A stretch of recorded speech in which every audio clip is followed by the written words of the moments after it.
And now for the thrilling conclusion of Phoenix King versus Kalharman, we return to a matchup that was featured earlier in the series that I didn't do a full video on. It was just a quick recap on the end of another video. But we're once again going to see Slaanesh versus Dark Elves. And the tricky thing here for Slaanesh is that Dark Elves low-tier troops trade very cost-effectively, and Malekith is generally a big problem. And in general, you know, Slaanesh lords and single entities are tricky. Obviously, Sigvald is good in his own right, if a little boring, but definitely can be countered in certain ways. This is one, though, that I think a lot of people, including myself, discounted. Is the Demon Prince of Slaanesh. Wasn't very good on the release of Champions of Chaos. I think it was very cost inefficient. Now it's looking much better. It does have Soporific Musk on its attack, so it will lower the melee stats. Not the best armor in the world, but 30 is actually better than somebody like Azazel, who I think only has 5. It's enough of a difference to make a little bit of a difference overall. Certainly the flying, fast speed, decent HP, not the best in the world for a big flying monster, but also fairly solid. Has a mix of Lore of Shadows and Lore of Slaanesh, with the Lore of Slaanesh attribute, most importantly giving that map-wide plus 12 melee attack and extra leadership as well.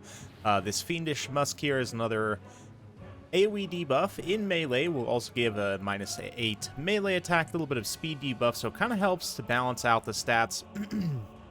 Excuse me, and even overpower the stats of Malekith while in melee. Of course, Malekith has much heavier armor, has more health overall, less physical resistance, although he does still have some, which isn't necessarily going to matter against the Demon Prince himself, but will matter against a lot of these other Slaanesh troops. Speaking of which, we've got Mirror Guard in the center with Hell Scourge Warriors, and then Marauder Horsemen, 3 Marauder Horsemen, and 2 Hell Striders, so relatively narrow and tall build for Slaanesh here. Malekith, though, has gone very wide with his army. Red Spears, we've got a couple of hand bows here as well for some infantry skirmish. Looks like 4 Dread Spears, 3 Witch Elves, so a little bit of elite, or I guess more mid-tier anti-infantry DPS with that nice Madness of Cain as well. And then some Dark Riders, Cold One Knights. Yeah, 2 Cold One Knights, 3 Dark Riders. So a lot of support cavalry, a little bit of skirmish, and then some nice melee power. But in general, we'll see how this ends up playing out here. Slaanesh looks like coming in with a Vanguard here. Some Seekers also. So a decent amount of spend. The Seekers are an interesting one. They can be extremely devastating, especially if they get a good engagement, where like they can rear charge these Cold One Knights, for example. But because Slaanesh has less troops overall, they have less models on the battlefield and like a lower unit count. Going to be tough for them, and especially where Kalharman so far is doing a good job skirmishing with his handbows, pulling back, kind of pulling some of these warriors out of position, taking some free damage more or less.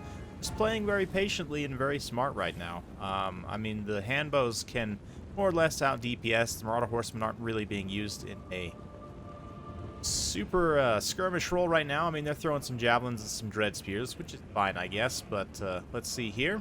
Cavalry maybe sweeping up and around the flank to force some mobile engagement on this far side. The javelins would definitely be great for throwing into those Cold One Knights. Decent AP on there. Or if they could get close enough to throw at the Witch Elves, it's probably the most ideal target, considering their high damage, sort of quote-unquote non-AP, and magical damage as well. Bypass the physical resistance of the Witch Elves, who coming in with a decent amount, 20% physical resistance. Let's see here. Both players in a position where they need to win this game to win the series overall. Of course, tied 2-2 in a best of 5. Now here in this game 5, let's see. Slaanesh Cavalry staying well protected. So far, he's doing a really good job, Phoenix King, of screening the missiles of the Black Ark Corsairs. Like, yes, it's going on Chaos Warriors, which aren't the cheapest unit in the world, but tactically, you really need those cavalry. We're going to see some Harpies come in and attack, though. The Karens of Cain get their melee regeneration buff. They are going to get countercharged here by the Hell Striders, which will definitely hurt. They're not large. They count as infantry size, so they won't get slaughtered as fast, but they'll definitely get taken out here and probably routed off. Malekith then drops on the front line, though, and we see kind of a little countercharge here where these Hell Scourge Marauders just get eaten up by Witch Elves, and some nice volleys from some handbows there. I think they attack from Malekith. Anyway, big pitched engagement in the center. And we're going to see now Soul Stealer hits a bunch of these Slaanesh cavalry. Going to do quite a bit of damage, and then the Demon Prince dives in. We're going to see a duel between him and Malekith as the rest of the battle unfolds. The Hell Scourge Marauders trying to pull back here and kind of sandwich these Witch Elves with the Mirror Guard. Little lash in the center there. Seekers also charge in, but in a kind of crazy blob engagement like this, where both sides are just piling in resources, and especially this skirmish, they get hit by the Madness of Cain from those Witch Elves. Yeah, I'm not really sure. I think the Witch Elves are routing. I don't know. Anyway, they get enraged in there, and they're not going to be able to pull out. That said, Malekith is taking pretty extreme damage, although certainly he has plenty of ability to self-heal, maybe try and pull out of the engagement if he can. Leadership is getting dangerously low, though. Let's see if he's able to stabilize. The Marauder Horsemen throwing their javelins into Malekith, which, you know, it definitely makes sense to just try and focus him down and take him out, but at the same time, mobile engagement is going very poorly overall for Slaanesh. Both the Hellstriders have been rounded off. The Seekers just evaporated super fast due to their squishy nature and the way that Demonic Crumbling works. These two infantry units also overchasing a little bit. As they are heavy infantry, it's going to take them a bit more time to redeploy back in the right position. Let's see if the Demon Prince of Slaanesh can finish off Malekith here. Won't end up mattering, but we see already the template for Soul Stealer going off, and that's going to be healing Malekith up a little bit. And of course, these single entity fights are also heavy RNG, like because you're only putting one dice roll on one dice roll every couple seconds in terms of attack versus defense. It can be very tricky to predict the outcome often if there's parity between two units. Here though, Malekith is able to kind of VTOL up out of that engagement, get away from the Demon Prince. Demon Prince also chooses to pull back now. Sort of get a reforming of the lines, but it's not in a particularly advantageous situation for Slaanesh. Dark Elves still have a lot of unit models on the table. Murderous Prowess is also active, so they're decently juiced up. Murderous Mastery in the case of these Witch Elves is still another 45 seconds, even as it's, you know, winding down for these Dread Spears. So, looking pretty tough balance of power-wise, but let's see. Maybe the Demon Prince can come in here, finish off Malekith, and get a big terror route, start to chase some of these units off. There's even one unit of Cold One Knights here that's been in tactical reserves pretty much this whole time.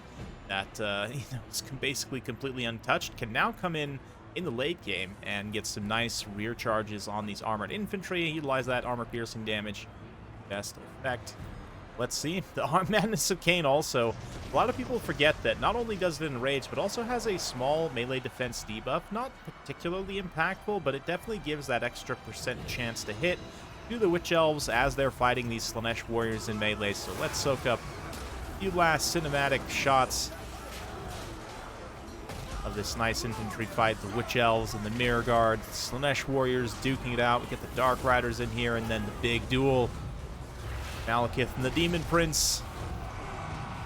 Very fitting that it's a Demon Prince of Slaanesh too. And the fact that this matchup is pretty dynamic and two of the best factions in the game, definitely. I mean, in land battles, Slaanesh is less oppressive than they are in domination, but certainly still very good. Dark Elves are arguably the best land battle faction. I'm not really sure 100% where I stand on that right now, but they're definitely up there.